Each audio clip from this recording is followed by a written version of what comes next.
So this video was supposed to go live last week and was planned to be a very simple one. I wanted to build a water leak sensor with just an ESP and 2 wires. So I started prototyping things, made a 3D case design in Tinkercad, did some testing and so on, and found out that it's not working. This will be a short story of my failure and how to properly build a water leak sensor with the right components. Let's go!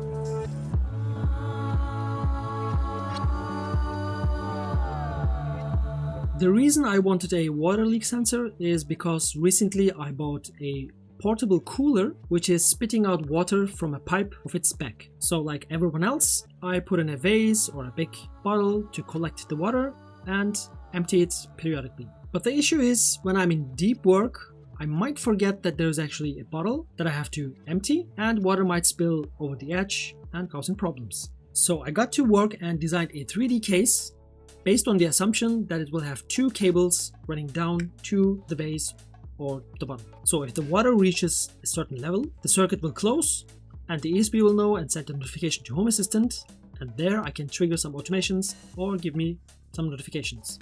But whereas my logic was correct, I have learned that the resistance of the water is too high to close the circuit. I knew that there would be some resistance in the water, but I thought if I get the cables close enough, I could get away with it.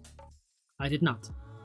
Maybe if the water had some salt in it, so its conductivity may increase, that's not the right way to do it. So I did some research and found out a much better way to build a water leak sensor. I had to step up my game and add a BC547 and 2 10K resistors to make this actually work. Luckily, I had some laying around because of the Arduino kit my good friend Benjamin bought me for my birthday. I generally like to stick with soldering pins and jumpers to build my devices because I'm still learning stuff and I'm not an electronics engineer. But because of this issue, I learned a lot about the components I mostly fear.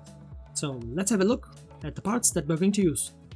Okay. So here we have our parts, and initially, as I said, I wanted to use 1 ESP device and 2 cables to actually make a button-ish thing. So these 2 will be going into the water, 1 will be on ground and 1 will be in any pin that I want. So if they go into water, it will close the circuit and it will send information to the ESP, and the ESP will trigger some automations in Home Assistant. But I thought that I could get away with the resistance of the water if I put them close together like this, but that didn't work either. So with a bit of researching, I found another way, a better way to actually build this. So what we need is 1 ESP device, 2 cables. In this case, I'm using Ethernet cables. And another thing that we need is 2 10K resistors, 1 BC547 semiconductor, and a case, of course. So initially, as I said, there will be 2 cables that will be coming out, and this will be hanging on the edge of anything that you want. It could be a vase, it could be a bottle or something like that which has a big mouth maybe. But eventually I ended up changing that to something like this because cables will be running out from here and going down. So the semiconductor is basically, it has 3 legs if the flat side is facing you. The right side, this one, will be the emitter, the middle one will be base, and the left one will be the collector. Oh, that's interesting. Look at this. So the semiconductor acts as an electronic switch. If the base gets even a microscopic level of current, it will close the circuit and give the signal to the pin that is connected to. In my case, it's D7. So the 10K resistors act like guardrails. They keep the pin stable and prevent it from picking up any electrical noise, causing random false alarms. So I have already built one here, and as you can see, this is my ugliest build yet. And what I basically did is, if you can see this, I made a bridge between 3.3 volt and D7 from this side, and from the other side I soldered the D7 to the collector of my BC547. And the emitter goes to ground on this side, and the center pin, the base, goes directly into the water with a 10K resistor. I also have a buzzer here in case Home Assistant fails or I have any network issues. I will still get notifications via this buzzer. So the device goes into the case like this. As I said, not my best build. but version 1s will always be ugly. Subscribe for version 2. So it's going like this. And let's say you have a vase like, let's say, well, this could be a vase. So you have something like this, let's say, and this goes in like this. If the water reaches this level to the cables, the ESP will know and send notifications to home system. That's it.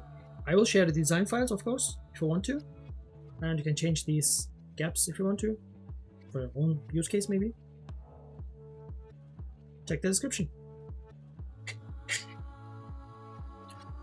So let's have a quick look at the code, and I have my device on my right side on a white paper, and I have a little glass of water to test it out.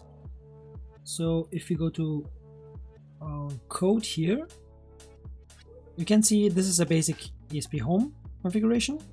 In my binary sensor, which are the two cables, I have input true, pull up true, and inverted true, and they're connected to D7. So this is a moisture device class. When this device touches water, it will play this sound on my buzzer. So let's test it out. Try this. I'm not sure if you're gonna hear this, but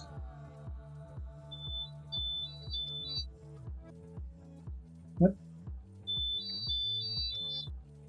I think you can hear that. Yeah. So that's it.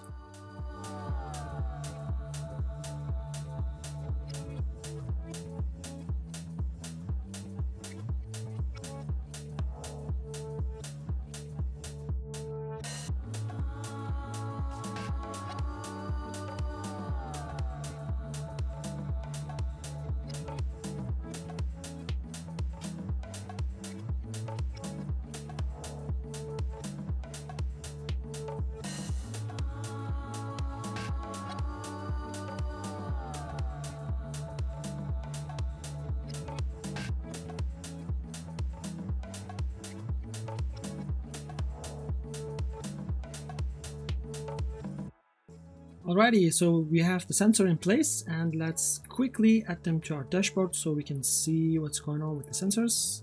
Let's first add our air conditioner switch. That would be the outlet of the air conditioner. We could use something like this. Yeah, let's try this. Okay, but let's make this inline. It's nicer. So currently it's off, and if I turn it on, of course I have to save that first. Turn it on, turns on. It's not starting it yet, but we will use this for closing. So next we will add our water leak sensor. Water leak sensor. I guess it's this one. Yeah, this one. So we will use this one, and let's rename this to something simpler, and let's call this water tank status. I mean, it's not a tank, but get the idea. So this is also okay, and we have our outlet, and we have the water tank status, which is currently dry. So what I want, let's say it's open right now, that's working, and we want to create an automation that triggers when the water leak sensor state goes to wet.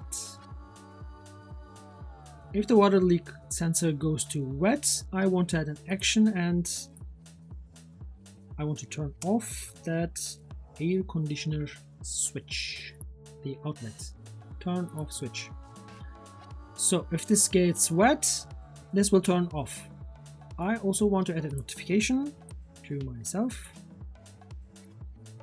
This, and as data, I will add this. I will add sticky true. I will push sound default 1 for critical, and volume will be 1. So this will be a persistent notification that sticks. and it gives you an alarm. So that's it. And as a message, we can say time to empty the water tank. And it's not a tank, but okay, so let's say it's first water leak notifications. Yeah. Save. So if I run this, I should technically get this switch turned off and receive a notification to my phone, which I'm currently using as a camera, but you get the idea. So let's run this and see. Switch is turned off. There was a click sound. Not sure if you heard that, but did I get a message? I did. Yes, there it is. Okay. So that's it. A properly built water leak sensor for my portable cooler. Next step will be to smartify the cooler itself, but that's going to be another video. So subscribe for that. As I said before, I generally try to use ready-made modules and jumpers to build my projects because I'm still learning stuff and I'm a bit afraid of that part of electronics. But with this project, I had to level up my game and start using semiconductors and resistors, because the best way to learn is to make mistakes. This is of course a version 1 prototype, because you saw my soldering, my 3D case and so, they were awful. But there will always be a version 2 where we update stuff, as you might remember from my previous videos. I keep improving my skills and knowledge and try to share everything that I know with you along the way. So if you don't want to miss future videos, subscribe and give a like.